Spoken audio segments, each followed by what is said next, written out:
السلام علیکم ورحمۃ اللہ وبرکاتہ۔ بسم اللہ الرحمن الرحیم۔ عزیز طلباء، تفسیر کے آج کے سبق میں ہم وَلَئِن سَأَلْتَهُم مَّنْ خَلَقَ السَّمَاوَاتِ وَالْأَرْضَ سے شروع کر رہے ہیں۔ توجہ کیجیے۔ اعوذ باللہ من الشیطان الرجیم، بسم اللہ الرحمن الرحیم۔ وَلَئِن سَأَلْتَهُم مَّنْ خَلَقَ السَّمَاوَاتِ وَالْأَرْضَ، اور البتہ اگر تم پوچھو ان سے کہ کس نے پیدا کیا آسمان کو اور زمین کو، وَسَخَّرَ الشَّمْسَ وَالْقَمَرَ، اور مسخر کیا سورج کو اور چاند کو، لَيَقُولُنَّ اللَّهُ، وہ ضرور کہیں گے کہ اللہ، فَأَنَّىٰ يُؤْفَكُونَ، پھر کہاں وہ الٹے پھیرے جاتے ہیں۔ اللہ یبسط الرزق لمن یشاء، اللہ وسیع کر دیتا ہے روزی کو، لمن یشاء، جس کے لیے وہ چاہتا ہے، من عبادہ، اپنے بندوں میں سے، ویقدر، اور تنگ کر دیتا ہے، لہو، اس کے لیے، ان اللہ بکل شیء علیم، بے شک اللہ ہر چیز کو جاننے والا ہے، ان اللہ بکل شیء علیم، بے شک اللہ ہر چیز کا جاننے والا ہے۔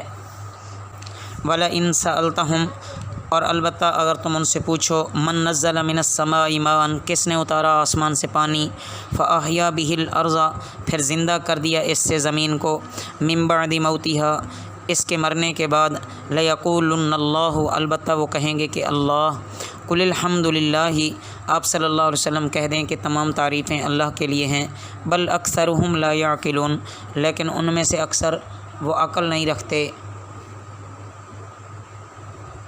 ان میں سے اکثر عقل نہیں رکھتے یا عقل سے کام نہیں لیتے۔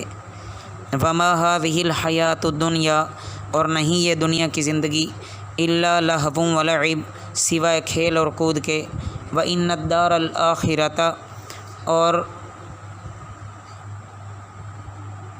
بے شک آخرت کا گھر، لہی الحیوان، البتہ وہی زندگی ہے، لو کانوا یعلمون، کاش کہ وہ جانتے ہوتے۔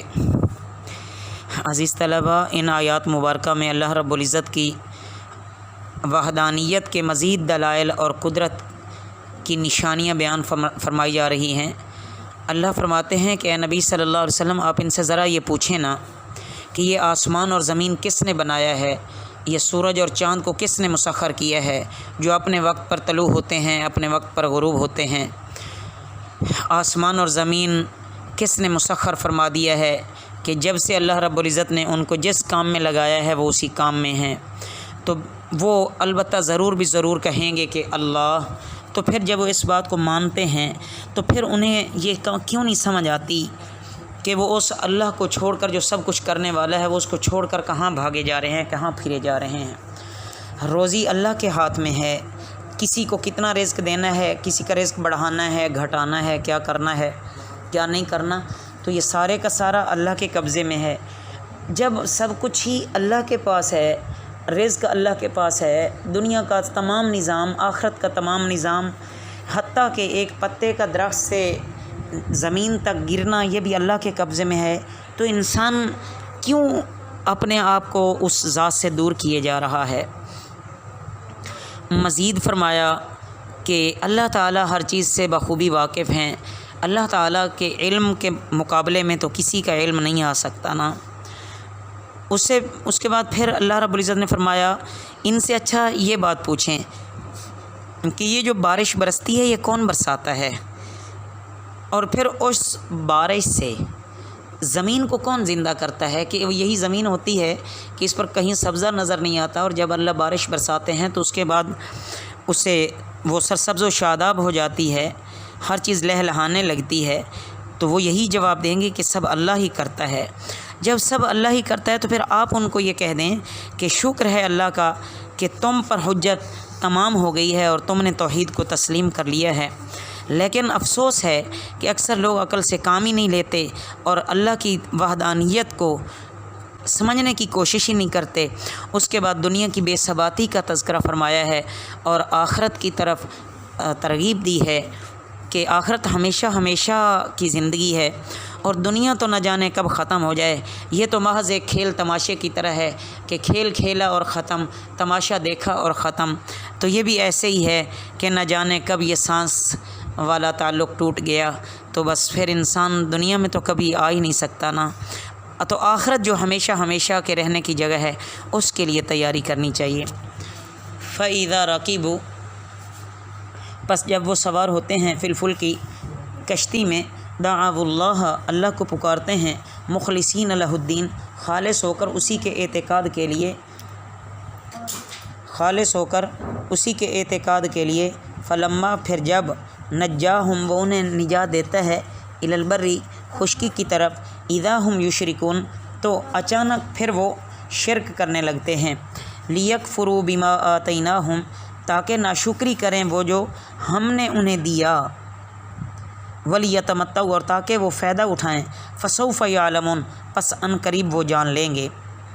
اولم یروا انا جعلنا کیا انہوں نے نہیں دیکھا کہ ہم نے بنایا حرم کو یعنی سرزمین مکہ کو آمنا امن کی جگہ ویتخطف الناس کہ جب کہ وہ اچک لیے جاتے ہیں لوگ من حولہم اس کے ارد گرد سے. آفا بالباطل پس کیا باطل پر یؤمنون وہ ایمان لاتے ہیں وبنعمت اللہ یکفرون اور اللہ کی نعمت پر وہ ناشکری کرتے ہیں.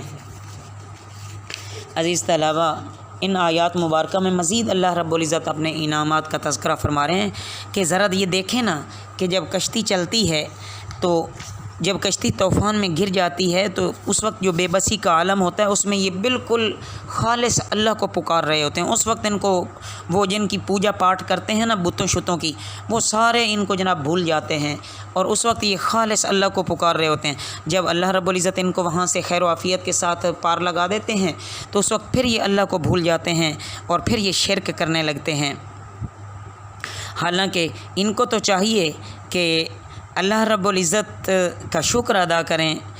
یہی کشتی میں ہی جو سواری ہوئی تو یہ آپ کے سامنے یہ پہلے بھی گزر چکا ہے کہ حضرت اکرمہ سے حضرت اکرمہ رضی اللہ تعالیٰ عنہ بنے وہ یہی کشتی کے ہی ایک سفر نے اللہ رب العزت کی طرف سے فیصلہ ایسے تھا کہ اس نے ان کو بدلا اور انہوں نے کہا جب یہاں اللہ مصیبتوں سے بچانے والا ہے اسی کے حکم سے یہاں مصیبت ٹل رہی ہے تو خشکی میں بھی اللہ رب العزت ہی مصیبتوں کو ٹالنے والے ہیں. تو وہاں سے سیدھا جا کر اللہ رب العزت کے پیارے نبی صلی اللہ علیہ وسلم کے ہاتھ پر جا کر کلمہ پڑھا اور اسلام قبول فرما لیا. اس کے بعد عزیز طلبہ مزید اللہ رب العزت فرما رہے ہیں کہ بھلا یہ دیکھیں تو صحیح کہ ایسی سرزمین جہاں ہمیشہ لڑائیاں ہی لڑائیاں رہتی تھیں خون ہی خون ہوتے تھے لیکن اللہ رب العزت نے احسان فرمایا اور اس جگہ کو امن کی جگہ بنا دی. ارد گرد چاہے جو مرضی ہوتا رہے لیکن جو حرم ہے سرزمین مکہ ہے وہاں امن ہی امن ہے.